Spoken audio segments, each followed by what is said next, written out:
সারাদিন সংসারে কাজকর্মে এতটাই ব্যস্ত থাকি যে নিজের জন্য আর টাইম বের করতে পারি না, নিজের শরীরের যত্নটুকু করতে পারি না। তো আজকে চলে গিয়েছিলাম একটু মানে চুলের যত্ন করতে। তো হ্যালো এভরিওয়ান, কীরকম আছো সবাই? আশা করছি তোমরা সবাই ভালো আছো।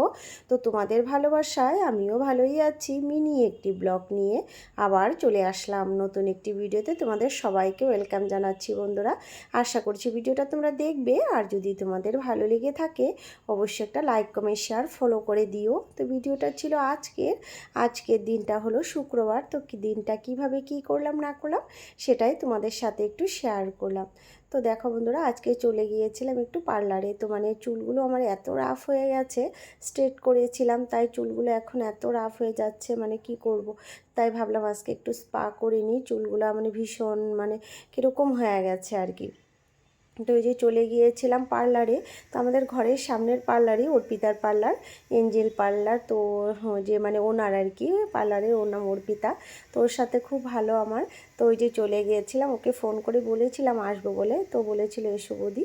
তো ওই যে চলে গেছি, দেখো পার্লারে আমাদের ঘরের সামনে, বেশি একটা টাইম লাগে না। মা মেয়ে রেডি হয়ে চলে গেলাম পার্লারে। তো এই যে এসে পড়ে গেছি। প্রথমে চুলটাকে একটু ওয়াশ করলো ওরা, শ্যাম্পু দিয়ে ওয়াশ করে, তারপরে এখন হেয়ার ড্রায়ার দিয়ে শুকাবে হয়তো, তারপরে ক্রিম লাগাবে। না শুকায়নি, এখন ভিজা চুলে ক্রিমটা লাগাচ্ছে স্পা করার জন্য আর কি।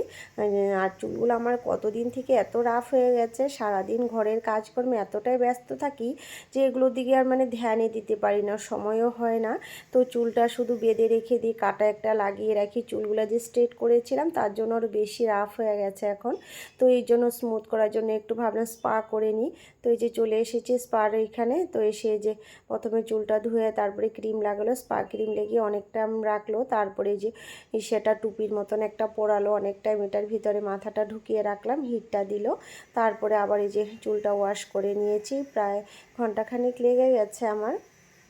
তো ঘরে এসে আবার আরও কাজকর্ম আছে, রান্নাবান্না রয়েছে, সকালের শুধু করে আর কি এসেছি। তো ওই যেদিকে দেখো চুলটা শুকিয়ে নিচে ড্রায়ার দিয়ে। তো বলেছিলাম অর্পিতাকে আমাকে একটু স্ট্রেটনারটা মানে চুলটাকে স্ট্রেট করে দিতে, মানে স্ট্রেটনারটা শুধু মারবে আর কি, এরকম মানে পুরো স্ট্রেট করবে না আর কি। তো স্ট্রেটনারটা একটু মেরে দিতে বলছিলাম আর কি। তো বলছিল মেরে দেবো বৌদি। তো ওই যে দেখো এখানে বসে আছি, তো আমার চুলগুলো স্ট্রেটনারটা করে দিচ্ছে আর কি। তো স্ট্রেটনারটা মারলে ভালো লাগে আর কি দেখতে। তো অনেক দিন হয়েছে স্ট্রেট করেছিলাম, এখন তো আর স্ট্রেট নেই, চুলগুলো এলোমেলো হয়ে গেছে একদম। তো ওই যে স্ট্রেটনারটা হিট দিচ্ছিল, তারপরে এখন এই যে চুলটা একটু স্ট্রেট করে দেবে। তারপরে তো ঘরে আসতে হবে, ঘরে এসে আবার এদিকে ঘরের কাজকর্ম আছে বলতে রান্না বান্না করিনি, প্রায় 10টার দিকে চলে গিয়েছিলাম সকাল দিকে। তো ঘরের সামনে থাকাতে সুবিধে হয়েছে, তাড়াতাড়ি করে চলে আসতে পারি আর কি যে কোনো টাইমে। তারপরে যে স্ট্রেটনার শুরু করে দিয়েছে, স্ট্রেট করে তারপরে ঘরে চলে আসব।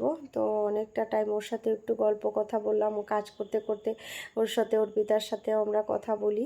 তো খুব ভালো লাগে ওর পার্লারে গেলে, মানে আমরা কথা বলে মানে সব টাইমটা মানে বোঝাই যায় না কীভাবে চলে যায় আর কি। তো দিনটা এইভাবেই কাটালাম বন্ধুরা। সবাইকে